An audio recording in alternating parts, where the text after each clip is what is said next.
What is up kill family, सभी का भाई दिल से स्वागत है गाइस पीआर किल फैक्ट्स में। एंड गाइस सभी लोगों का दिल से स्वागत है ब्रह्मांड की इस दुनिया में। सो गाइस जैसे आप सभी लोगों को पता है कि हमारा सोलर सिस्टम कितना सुंदर है और कितना ज़्यादा बड़ा है, ठीक है। करीबन 8 प्लैनेट्स है हमारे सोलर सिस्टम में और हमारे सोलर सिस्टम का बॉस है सन, ठीक है। एंड गाइस हमारे सोलर सिस्टम का सबसे पहला प्लैनेट है मर्क्यूरी, जिसको बुध ग्रह बोला जाता है, ठीक है। मर्क्यूरी का दिन में टेम्परेचर 400 डिग्री सेल्सियस जाता है, बहुत ज़्यादा गर्म है भाई। और ये ऑब्वियस है क्योंकि सबसे पहला प्लैनेट है और सन के बहुत ज़्यादा करीब है। पर गाइज जो मर्क्यूरी है, मर्क्यूरी पे कोई एटमॉस्फेयर नहीं है, ठीक है। मतलब जो भी हीट आती है वो पकड़ के नहीं रख सकता, ठीक है। तो मर्क्यूरी का रात में टेम्परेचर जाता है -180 डिग्री सेल्सियस, भाई इतना ज़्यादा ठंडा। मतलब तुम इमेजिन कर सकते हो कि दिन के टाइम में 400 डिग्री सेल्सियस इतना ज़्यादा गर्म कि भाई कोई इंसान सर्वाइव कर ही नहीं सकता, ठीक है। और रात के समय में इतना ज़्यादा ठंडा, मतलब -180 डिग्री सेल्सियस, इतना ज़्यादा ठंडा कि कोई इंसान सर्वाइव नहीं कर सकता। और इसी वजह से मर्क्यूरी पर लाइफ भी नहीं है, ठीक है। एंड गाइस मर्क्यूरी का कोर है ना, वो अपने बिल्कुल मून के साइज का है, ठीक है। और बिल्कुल आयन कोर है मर्क्यूरी का। अगर मर्क्यूरी के कोर को अगर बाहर निकाल के रख दिए और उसी के बाजू में अगर अपने मून को भी रख दिए तो दोनों में कोई डिफरेंस ही नहीं है। साइज में जो मास है दोनों में बिल्कुल डिफरेंस नहीं है, बिल्कुल सेम दिखेंगे। मतलब इससे अपन को ये समझ में आता है कि जो मर्क्यूरी के अंदर का कोर है वो कितना ज़्यादा बड़ा है, ठीक है। एंड गाइस मर्क्यूरी की खोज की थी थॉमस हैरियट ने और गैलीलियो गैलीली ने, ठीक है। एंड हमारे सोलर सिस्टम का 4th प्लैनेट है मार्स, ठीक है, जिसको अपन मंगल ग्रह बोलते हैं, ठीक है। और जैसे मैंने आप सभी लोगों को हमेशा वीडियो में बताया है कि सारे जितने भी पैसे वाले लोग हैं, सारे जितने भी मिलियनर्स है, बिलियनर्स है, सारे के सारे नासा के साइंटिस्ट, इसरो के साइंटिस्ट, सारे के सारे मार्स के पीछे पड़े हुए हैं। क्यों? क्योंकि मार्स और अर्थ ये दो ही ऐसे प्लैनेट है जो हैबिटेट जोन में आते हैं, ठीक है। वीनस और मर्क्यूरी हैबिटेट जोन में नहीं आते। जुपिटर, नेपच्यून, यूरेनस ये भी हैबिटेट जोन में नहीं आते। सिर्फ दो ही प्लैनेट हैबिटेट जोन में आते हैं, एक है अर्थ जिस पर हम रहते हैं, सेकेंड है मार्स, ठीक है। एंड गाइस मार्स का नॉर्मली टेम्परेचर होता है -60 डिग्री सेल्सियस, और जब मार्स पर विंटर होता है तब उसका टेम्परेचर जाता है -114 डिग्री सेल्सियस।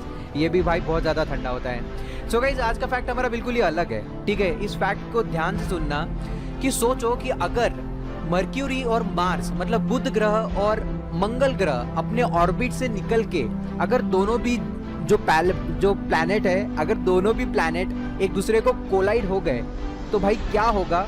और अगर ये दो प्लैनेट कोलाइड होते हैं तो हम लोगों पर क्या असर पड़ने वाला है, हम लोगों पर मतलब अर्थ पर क्या असर पड़ने वाला है। सो गाइस जैसे मैंने आप लोगों को बताया कि जो मर्क्यूरी है उसका जो कोर है वो आयन है, ठीक है। और मर्क्यूरी, वीनस, अर्थ, मार्स ये चारों के चार प्लैनेट रॉकी प्लैनेट है, ठीक है, पत्थर से बने हुए हैं। और बाकी के जितने भी है वो सारे गैस जाइंट है। जुपिटर, यूरेनस, सैटर्न ये सारे बड़े गैस जाइंट है, ठीक है। इनमें गैस है, इनका जो कोर है वो लिक्विड फॉर्म में। पर हमारे जो चार आगे के हैं मर्क्यूरी, वीनस, अर्थ और मार्स ये सारे के सारे रॉकी प्लैनेट है। इनका जो कोर है वो भी एक रॉक है, ठीक है। सो गाइस सोचो कि अगर मर्क्यूरी और मार्स दोनों भी अगर कोलाइड हो गए तो हम पर क्या असर पड़ेगा।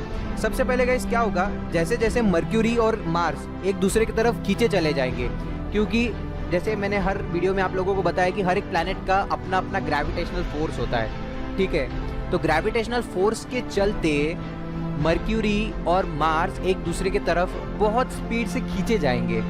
और उस फोर्स के कारण जब दोनों भी प्लैनेट्स कोलाइड होंगे तो बहुत बड़ा ब्लास्ट होगा, ठीक है। एंड गाइस ब्लास्ट होने के बाद क्या होगा, मैंने जैसे आप लोगों को अभी बताया कि दोनों भी रॉकी प्लैनेट्स हैं, पत्थर के बने हुए हैं, तो हर जगह एस्टेरॉइड हो जाएंगे, ठीक है। सो इससे क्या होगा, इस चीज को आप ध्यान से समझना। जैसे मैंने वीडियो के स्टार्टिंग में आप लोगों को पहले बताया कि सोलर सिस्टम का बॉस है हमारा सन। सन के पास इतनी ज्यादा ग्रेविटेशनल फोर्स है कि तुम लोग भाई इमेजिन भी नहीं कर सकते। क्योंकि जो प्लूटो है, जो लास्ट प्लैनेट है, 2015 में उसको ड्वार्फ प्लैनेट करके घोषित कर दिया गया था। पर तुम लोग इमेजिन करो कि जो प्लूटो है, जो सबसे लास्ट प्लैनेट है, वो 240 साल लेता है एक चक्कर लगाने का, ठीक है। सूरज को एक चक्कर लगाता है 240 साल में। और इससे तुम इमेजिन कर सकते हो कि सूरज की ग्रेविटेशनल फोर्स कितनी है। तो जैसे ही मर्क्यूरी और मार्स दोनों भी कोलाइड होंगे और वो फूटेंगे, जब ब्लास्ट होगा तो सारे एस्टेरॉइड होंगे। तो इससे हमें ये पता चलता है कि हमारे सन के पास एक खुद की एक एस्टेरॉइड बेल्ट बनेगी, एक पतली सी एस्टेरॉइड बेल्ट, ठीक है। सो गाइस अब कोलिजन तो हो गया, टकरा मतलब जो टकराने वाले दो प्लैनेट्स थे वो तो टकरा गए, अब हमको इससे क्या फर्क पड़ने वाला है, ठीक है। सो गाइस जैसे मैंने आप लोगों को बताया कि जो अर्थ है और जो मार्स है वो दोनों भी हैबिटेट जोन में आते हैं, ठीक है। और जैसे आप लोगों ने अगर मेरे सारे वीडियोस देखे होंगे तो मैं हमेशा बताता रहता हूँ कि जो जुपिटर है वो हमारे धरती का सबसे बड़ा भाई है। क्यों? क्योंकि जो जुपिटर है उसके पास इतनी ज़्यादा ग्रेविटेशनल फोर्स है कि वो सारे एस्टेरॉइड को पकड़ के रखता है। तो इसका ये मतलब नहीं कि जो मार्स और जुपिटर के बीच में जो एस्टेरॉइड बेल्ट है सिर्फ जुपिटर पकड़ के रखता है, ऐसा कुछ भी नहीं है। जो मार्स है उसकी भी खुद की एक अलग ही ग्रेविटेशनल फोर्स है।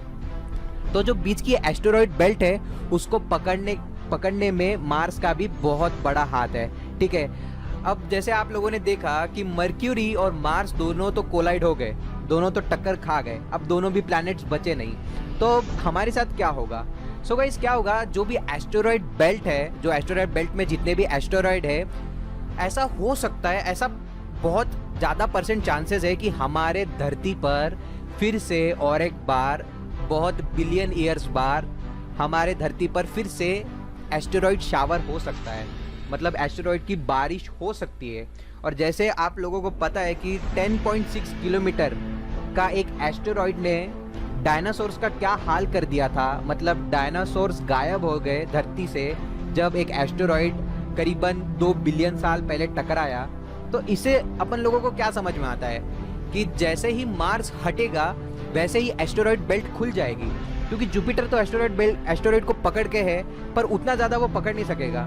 मतलब इन शॉर्ट इसे ये समझ में आता है कि करीबन 15 से 20 एस्टेरॉइड तो हमारे धरती की तरफ बढ़ेंगे ही बढ़ेंगे, और जैसे ही एस्टेरॉइड धरती के एटमॉस्फेयर पे एंटर करेंगे हमारे धरती के पास खुद के पास एक ग्रेविटेशनल फोर्स है, हमारे धरती के पास ग्रेविटेशनल फोर्स है, इसी वजह से जो चांद है वो धरती का चक्कर लगाए जा रहा है, ठीक है। तो जैसे ही कोई एस्टेरॉइड धरती के एटमॉस्फेयर में एंटर करेगा वो स्पीड पकड़ेगा, वो आग पकड़ेगा, और हमारे धरती से जितने भी एस्टेरॉइड है, एस्टेरॉइड बेल्ट के जो जुपिटर और मार्स के बीच में जो एस्टेरॉइड बेल्ट है वहाँ के एस्टेरॉइड सारे के सारे धरती से टकराएंगे, और धरती के ऊपर जो लाइफ है, धरती के ऊपर जो लाइफ है मतलब जो ह्यूमैनिटी है, जो जीवन है, वो सारा का सारा गायब हो जाएगा और पूरे धरती का कुछ ही सेकंड्स में अंत हो जाएगा।